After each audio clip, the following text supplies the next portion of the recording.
Peace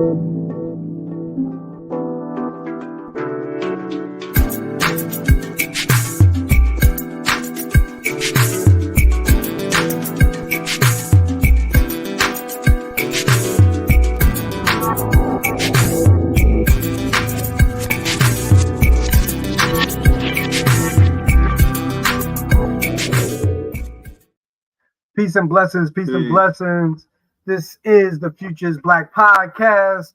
My name is Naseed Gifted, and this is Dilettante J. Bass. And we are the Futures Black Podcast. Thank you for tuning in. Thank you for tuning in each and every week, every Thursday at 8 p.m. Eastern Standard Time. Today, we have an exciting episode for you. Today, we're going to be talking about episode 20, the digital diaspora, connecting cultures through technology. Delve into the digital realm where technology bridges the gaps of the African diaspora, fostering unity, preserving heritage, and amplifying voices around the globe in an enlightening podcast. So today we're going to be talking about all of that, and we are super, super excited about that, man. So, that is a part of all of this that we're getting into today. I'm excited, and we want to just thank everybody once again for tuning in. Help us grow the channel.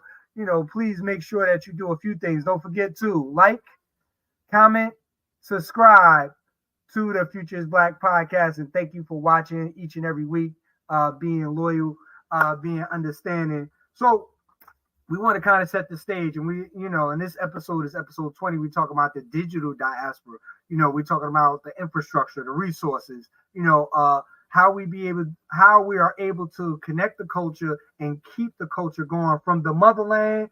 And as I was talking to the brother earlier, to the fatherland over here in the States and every other place that people from the African diaspora has been dropped off to, right? So when we talk about this and the significance that technology plays in a role of preserving culture. So one of the things that, just personal story, I went to a shout out to Dr. O for retiring, doing 20 plus years of service in education. And I went there and I'm at this retirement ceremony, and I had the honor of being on the stage, with the family, with the chieftains of the tribe. It's so that she's from Yoruba. She's part of the Yoruba tribe. For those who don't know, that's Nigerian. And because she's from that, they were doing a number of traditions. So when I think about that and how Black Americans here in the States are not familiar or connected with the culture that's going on, from the motherland and everything, because we are, more conscious of these things, we have a higher connection to it. But a number of people didn't understand the cultural relevance and, from the language to the dance, to the culture, and the celebration of, being a part of a ceremony that's going on, from a wedding to, in this case, it was a retirement celebration, of 20 plus years of service to our children here in Newark, New Jersey. So, me being a part of that celebration was super, super phenomenal and very impactful. But it also got me thinking about, how do we consistently and constantly, make this connection between the fatherland and the motherland, but also leveraging technology, be able to do it. Because one of the things when we talk about culture is they strip you of your language, they strip you of, of your culture. And because of those things, you don't have a connection to, who you are, where you're coming from and where you're going, So that's something, that is very, very significant. But there are some pros in what technology has been able to play a part in being able to keep us connected. Because I think about in the past where we had long distance phone calls, right? And if we couldn't even call down to South Jersey or to another state without having to pay a long distance fee, back in the day. But now with the internet and voice, VoIP, which is voice over internet protocol, you you're able to make these calls over the internet, and you could use WhatsApp, and Skype was one of the early technologies where you could just make these long distance calls and stuff like that. Now you can video chat and do all of these different things, at minimum to no cost, because you actually have this technology of the smartphone, which has been a big game changer. But I look at it as a way to be able to make connections to, our culture, our heritage, and then be able to expose people who are not knowledgeable about, who they are, where they come from, to be able to make that connection as well. Totally agree. I mean, technology, it plays a part on, for example, things like just as simple as videos and YouTube. Mm-hmm. Before, what we had to do to people now doing their own films and movies. But the reason why I brought that up, because in certain countries, like in the conscious community, as we say, they used to show videos on YouTube all the time. And now some of these same videos, people in London, Europe, all over, they see the same conscious videos. So it's like it created awakening. Yeah. Because if it wasn't for the power of YouTube and this form of technology, majority of these people wouldn't even know who Dr. Sabi is or Seymour's, because I remember, who was that? King Simon or Black Dot or Red Pill Boot. They brought Dr. Sabi before the forefront. And they use YouTube, these social media platforms. Now, everywhere you go, everybody talking about Seymour's. Yeah. So, and the health benefits associated with it and everything. So within that, it connected the world, whatever.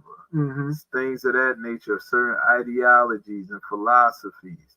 When we talk about African Americans or indigenous or African culture, we seen things that we didn't used to see before, like certain African dances.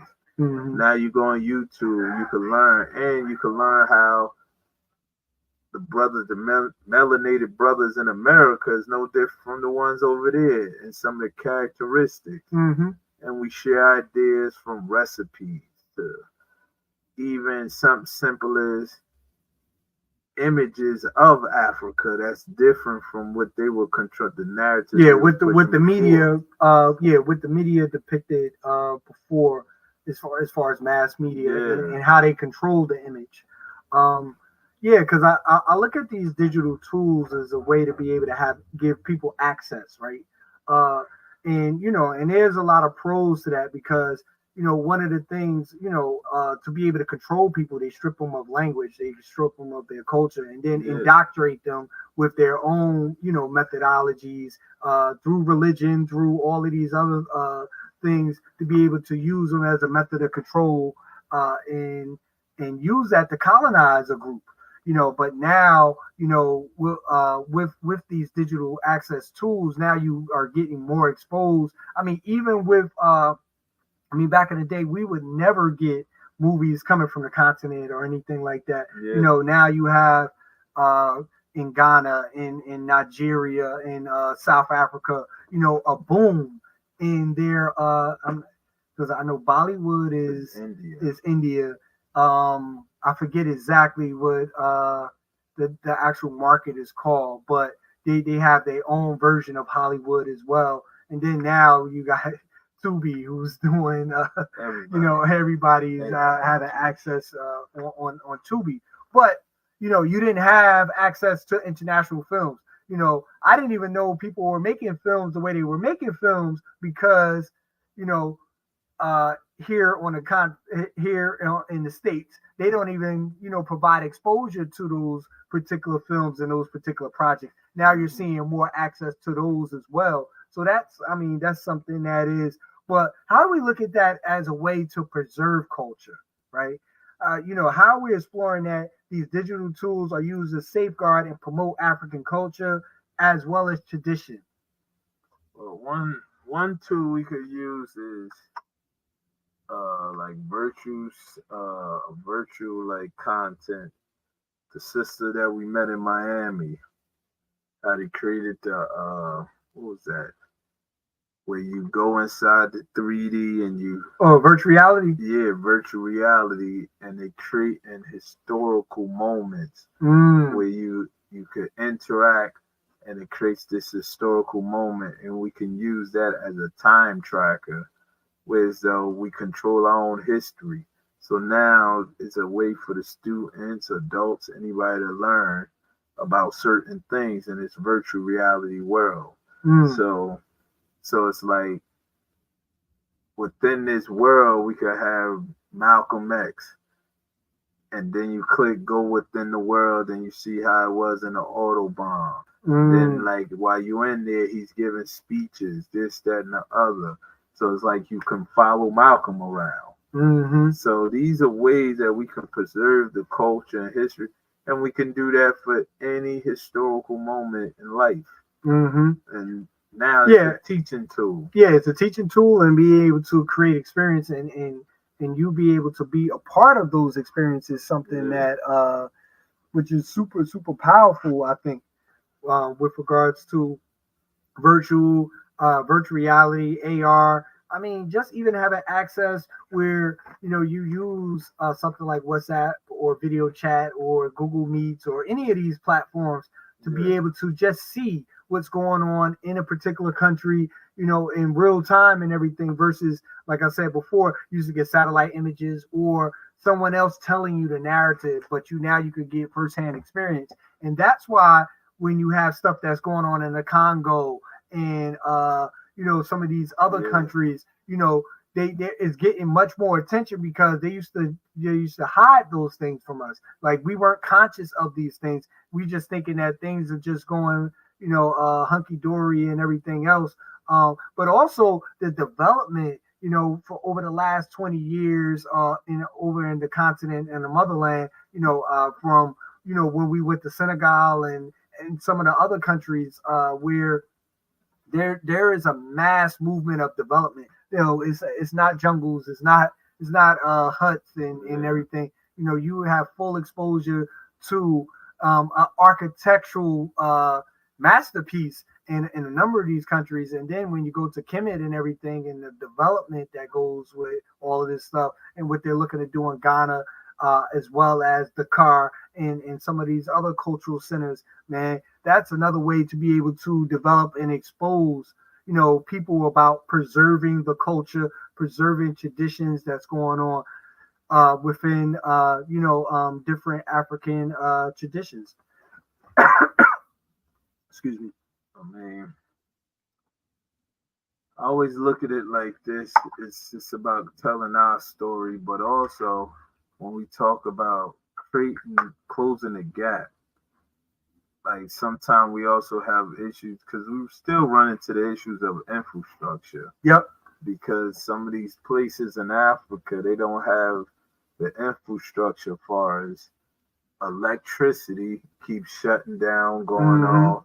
So these are things you have to think about. I mean, and then when we talk about internet, internet, Wi-Fi, and everything. So that, then you also have to say what creates problems is the political structure of a country too. Has an effect. So we have to, sometimes you have to navigate around that and use the technology to navigate around that.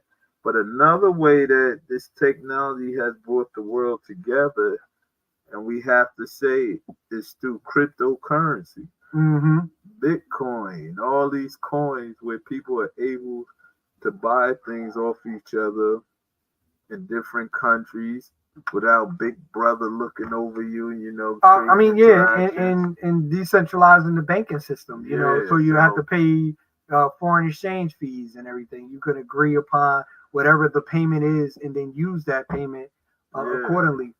So these are what avenues that brought people together.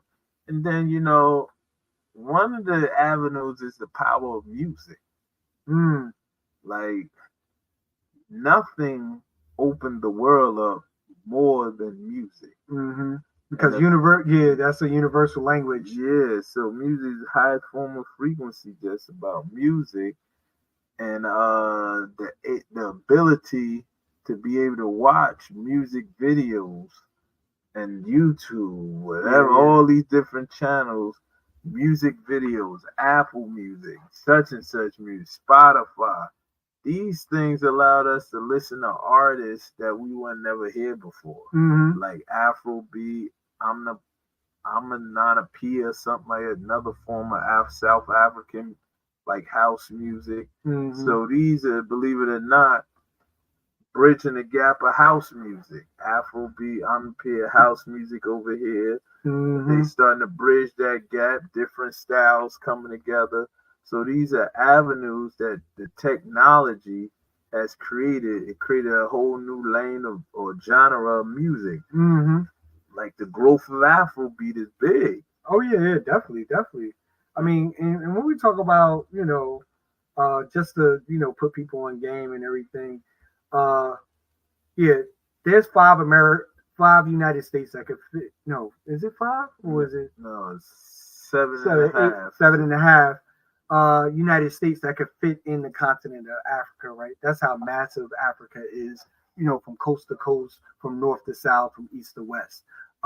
So understanding that's a number of cultures, that's a number of traditions, that's a number of tribes, number of languages and everything, within the continent and everything. But also just understanding that, millions upon millions of individuals have been dispersed across the African diaspora to the Caribbean, to South America, and to the United States, during the slave trade, the Middle Passage and everything. So, because of that, now, there's been hundreds upon hundreds of years that we have been here in the States for the most part. So there's been a disconnect.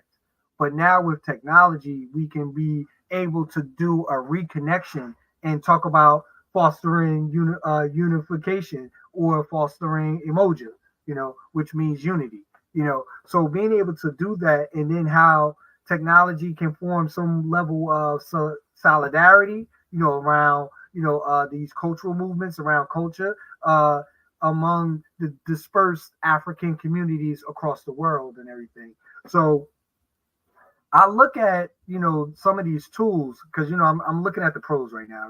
We could talk about the cons later. We kind of touched on it when we talk about infrastructure, within some of these particular countries and everything where they don't have the infrastructure to be able to do these things. But the smartphone, and then some of these video chat tools or meeting tools have been able to make a further connection, for people from the, here in the fatherland over to the motherland and everything. How do you feel about, how do we unify and because one of the things that we always say about the Black community is that we need unification, right? And the fact that we are not unified on a number of topics, politically, economically, that's where, I'm trying to look for the right word, that we find difficulty in being able to move forward with our movement. First we got to first deal in the reality we in, like eliminate the delusion that we have. And as far as us unifying, we got to find a medium that we all can agree upon, and let that be the point we start from to create this unification. And also understanding that everyone is not going to be on board and be cool with that. So like you see it's changing with people emulate the indigenous brothers here and the indigenous brothers and sisters emulating the brothers and sisters over there. So as long as we keep what's the word I'm looking for? As long as we keep capturing our own moments and creating our own narratives, it will happen slowly but surely. It's happening now. And be open to seeing new things and experiencing new things. Yeah, I mean, yeah, and then take away the stereotypes because Black Americans and our indigenous Africans, there are certain stereotypes that are been established or biases that are being created, that are totally untrue, and being able to, unify and understand that we are one people, and then that we need to be able to come around and galvanize around all of these particular things that social ills that are affecting our community. I think that is a way that we can leverage technology to begin to kind of do those things and unify, us as a people and everything.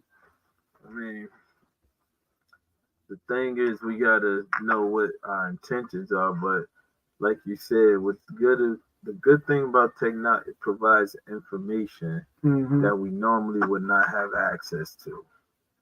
And sometimes we just got to build off of that. Like, it may be something you want to try here, but it's not working here. So you may have to go overseas to Africa. And next thing you know, you blow up. And then vice versa. They may try something here and go over there. And what it did too, the technology, these platforms, it shine light on situations, not just like activist type of situation, but shine light on people's skill set. Like, you see some of the dopest fashion coming out of Africa. Oh yeah. Some of these guys inventing stuff, scientists, this, that, so that's what this the technology allowed us to see, allow us to touch, see, and understand things that we never usually would be able to. Yeah, I mean, yeah, and they're vibrating at a high frequency. Yeah, man. That's the connection that we're able to do. Another point of one of the greatest impacts the technology has, like Instagram, IG, mainly, and TikTok, it brought the world together as far as exposing certain things we've been taking advantage of. But also, number two, it brought us together as far as traveling. Yeah, because I see more people going to Bali than ever before. Yeah. People going to Dubai. People going to Africa now, when before they wouldn't go. Yeah, because the images and the stuff that you've been fed have been a false narrative, But now people are able to show their firsthand experience of, oh, this is not what it is, and this is how it really is. That actually takes the curtain and pull the curtain back on a number of things, from a social political ills that's going on to, the stereotypes. And one of the good things too about these platforms that be sharing videos and stuff is the comment section. Yeah. Because now it may be like they talking about what's happening in Congos. And you may saw a video, but there's some people in the comment section that are actually living in the Congos right now. Be like, nah, that ain't true. It ain't happening like that. Yeah, that's fake news. That's fake news. Sometimes it can work to our benefit as far as in the movement. Like, for example, what was the guy, Haram Bakram, something like that, in the Congos? It's like, yeah, he's killing little girls and kidnapping them and all that, right? The white guys, the white people create this story around it. Is that the... No, that's not butt naked, right? Nah. No. This guy, he was doing all this stuff. And then people responded, that's over there. It's about one of them. It was like, man, that dude haven't been around in 5, 6, 7 years, man. They ain't doing that stuff no more. But you had these Caucasians was using that to create wealth or get money off or whatever.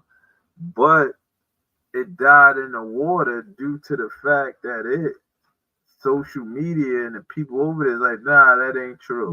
Yeah. And people are using old narratives to be able to make it seem like it's a current event that's happening. So being able to leverage that is something else too. But, we're just going to pause there. Thank you guys for tuning in. Thank you for tuning in to, this is the Phocused Black Podcast, each and every Thursday, 8 p.m. Eastern Standard Time. And today we are talking about the digital diaspora, discover the power of technology in unifying the African diaspora as we navigate through the digital landscapes of cultural connectivity. Cultural connectivity. So, we're talking about how we're leveraging technology to bring back the culture. Everybody's talking about culture and, culture vultures and everything. But a lot of the things that, we've been exposed to, you got to know where you come from so you can know where you're going. So we can move forward in the future. And with the Futures Black podcast, what we're very animate about is not only exposing, but being able to come up with alternatives and solutions to be able to deal with all of these things. And then also, make sure that people understand, the power of technology and being able to leverage it to do, to be not only do good for you, not only do good for your family, but to improve the quality of life in your community. So that is something that, we're talking about. And right now, I want to kind of get into, amplifying voices, how we can leverage technology to amplify voices, and the role of the digital media in amplifying the voices and stories of the African diaspora. I know a number of shows we talk about Afrofuturism and tech and everything, but I know there is a subgenre that's coming out called African futurism and everything, which is, to me, the same thing, because I consider our experience all to be a part of the African diaspora, so I don't separate in that, but there is a subgenre of individuals who talk about, African futurism and everything. So that is something when we're talking about, how we amplify voices, how, like in, we talk about, film projects that we haven't ever seen earlier. A couple of podcasts back, and if you haven't tuned in, make sure you tuned in. With regards to that, we talk about the animation studio boom. So animation projects that's coming out in South Africa, in Ghana, in Nigeria, and Kenya, and a number of other countries where these areas are booming. So all of these things are coming in this explosion. And then one of the biggest impacts, what we talk about, is the music, like you were saying. And the music is a universal language, but that music where we get Tim's and Burna Boy and and a whole bunch of other people, even though is from Jersey City, but he's doing a ton. Akon is from Jersey City and Newark area, but he's doing a ton of stuff in Senegal, where you got Akon City, where he's developing a whole city, a futuristic city and everything. In Senegal. So, being able to leverage his impact to be able to impact the others back in Senegal and stuff. So that is like just super, super powerful. But that's a way that people are using their platform and leveraging technology to be able to amplify their voice and everything. So how do you feel about that, and, highlighting the role of digital media to be able to amplify voice? I mean, it's always it's another tool that you can use to your advantage to help you grow your business or help you within finding yourself, So, I mean, it's like we just said, all these tools, they can be a plus, they could be a negative. Mm-hmm. They could be a plus as in sense of you can learn a lot from a lot of these platforms. Like, we got YouTube University. Now you have a lot of schools online. Mm-hmm. You have a lot of people doing online programs, testing, all that. So that's the goodness. The good thing about this technology. Allow us to interact and handle business without being in front of each other. Mm-hmm. And so far as where I see this going, in some ways it's moving forward, in some ways it's going to move back, because like a sensory overload. Yeah. And so and I do see the drawback. I mean, I know we're on YouTube and streaming on different platforms and stuff, but for me, once I'm done with the computer, for the 8-hour workday, I'm done with the computer. Like, I may get on my phone, look at a few things, check a couple of emails or whatever, but I'm not sitting in front of a screen, from the EMF exposure to, the to all of the other stuff. Like I'm trying to not be in front of the technology. I'm trying to actually go outside, enjoy the day, do those things, but I also understand the power of these tools, these when we talk about digital media and everything, to be able to leverage that to not only make connections, because I mean, for us, with us doing PBS Media, and being able to connect, we have a fan base, and in London, and got some people from Paris that knows about us, in Senegal and in Ghana. So a number in Kenya, in Nigeria as well too. But we wouldn't be able to have that international presence if we didn't, leverage these particular tools. And being that everyone can have access to a YouTube university or something like that, I mean, that is a big game changer, for us to be able to develop this content and be able to do that, So that's something that I always see.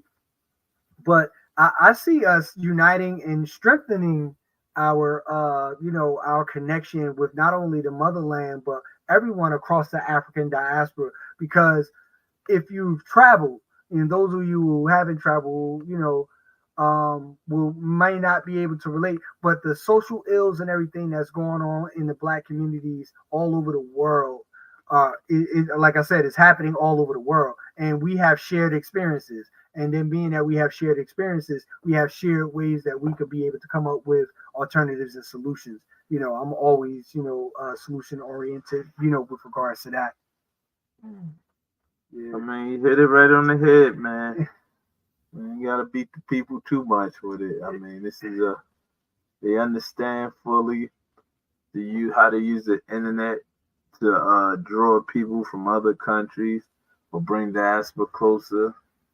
Also allow us to handle business better. Yeah. Sometimes we got to talk about there's certain industries or certain things we want to buy or support that now we could due to the internet. Mm-hmm. Like there were certain products that maybe they only sold in Africa. Mm-hmm. Now we have the opportunity, and vice versa. Somebody in Africa have the opportunity to buy X, Y, and Z from whoever. Yeah. So it opened doors of trade and exchange between two cultures. And then what it allowed us to appreciate each culture. Yeah. Yeah. I think it's become a greater appreciation, because of the exposure that you haven't been getting. We've been getting, you get your folk tales from your family if they pass down traditions. But what if that connection never really happened? And then the only exposure that you get was, the exposure from your family from the South, or your family that grew up and lived in the hood. And that's the only perspective that they have. Yeah. And, it's all about, like you said, your perspective. Some people may don't even relate to the Keeblan, what you call Africa. Some people say they just indigenous to this land. Mm-hmm. So either way, technology is bridging a gap. Mm-hmm. And sometimes is bridging at fast speeds on some things and slow on others. So, it's always a plus to further educate yourself and understand, and that's my view of it. Yeah. I mean, just and we don't want to belabor the point and everything. Yeah. We want to just be able to talk about how, we're using digital media, digital platforms to be able to amplify voices, to be able to not only talk about the digital diaspora, but to be able to unify and bring, the fatherland and the motherland together. So those particular cultures, traditions, and everything, and being able to see and expose, so where you're going, so where you come from, to see where you're going. And that is something that we want to always speak to. And with that, I think we're going to kind of close out. We do have this Jazen clip that I want to kind of show you. I'll do a shameless plug. And we'll show that, and then we'll come back and close out the show But we want to thank everyone for tuning in. Thank you for tuning in each and every Thursday. Thank you for tuning in each and every Thursday, 8 p.m. Eastern Standard Time. And we're going to close out with our Jazen, and then we'll have some closing remarks. Jazen, the Afrofuturism experience that we're building. We want you to get excited. This is going to be an experience like no other. So, hey, stay tuned in. This is the Phocused Black Podcast by PBS Media, which is Phocused Black Star Media. What is the Black Star?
My name is Jazen Scott, and I'm a research oncologist. I've dedicated my life to finding a cure for cancer, and my team and I have made a breakthrough. But before we could bring the cure to the public, tragedy struck.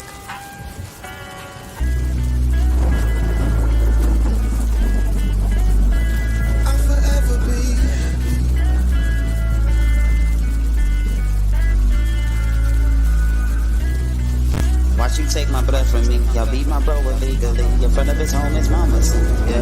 There was a shootout, and an anti-terrorism squad trooper lost their life. I was close to death when they brought me in for questioning. I was accused of being involved.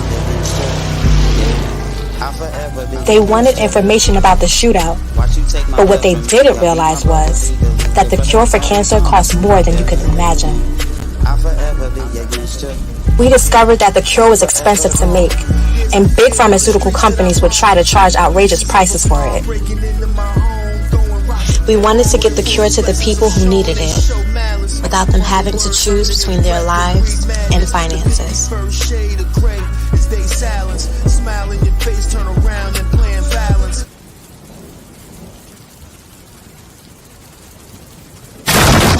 You killed our brother, didn't you?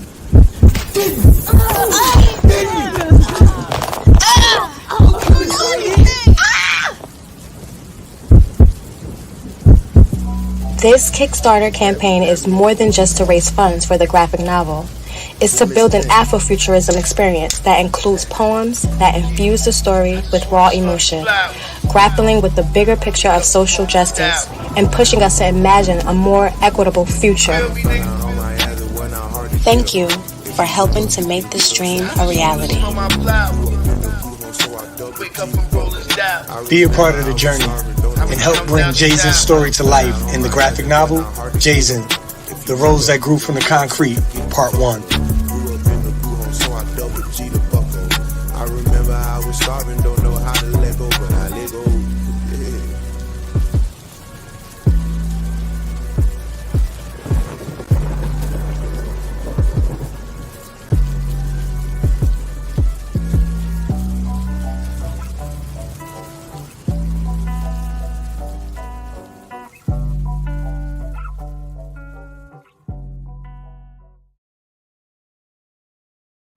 All right, so that was Jazen, the Afrofuturism experience that's going to be coming soon. We're looking to launch that in October, but we may delay it because we want to do a large campaign around this. So we want to close out, and we wanted to talk about unity and making sure we have solidarity around the digital diaspora. So I want to kind of use this African proverb to kind of close us out. If you want to go quickly, go alone. But if you want to go far, let's go together. So when we talk about solidarity, being able to deal with our social ills and everything that's going on within our community, we need to be able to go together. And with that, well, we're going to close out. I know, Dilettante, you want to have some closing words real quick as we close out for the people. Today's one of them days I'm just tired. So. Up too early. Yeah, man. Yeah. So, I would just have to say, hey, get some rest, stay focused, and, walk with. It takes a village to raise a child. So continue to raise that village, be the leader, be the strength, and continue to be great, man. Continue to be great. So with that, we're going to close out. Thank you guys for tuning in to the Phocused Black podcast. Please don't forget to like, comment, and subscribe to help us grow this channel. And this is the Phocused Black podcast. My name is Naseed Gifted, and this is Dilettante J. Bass. And we're going to say peace. And thank you for tuning in once again.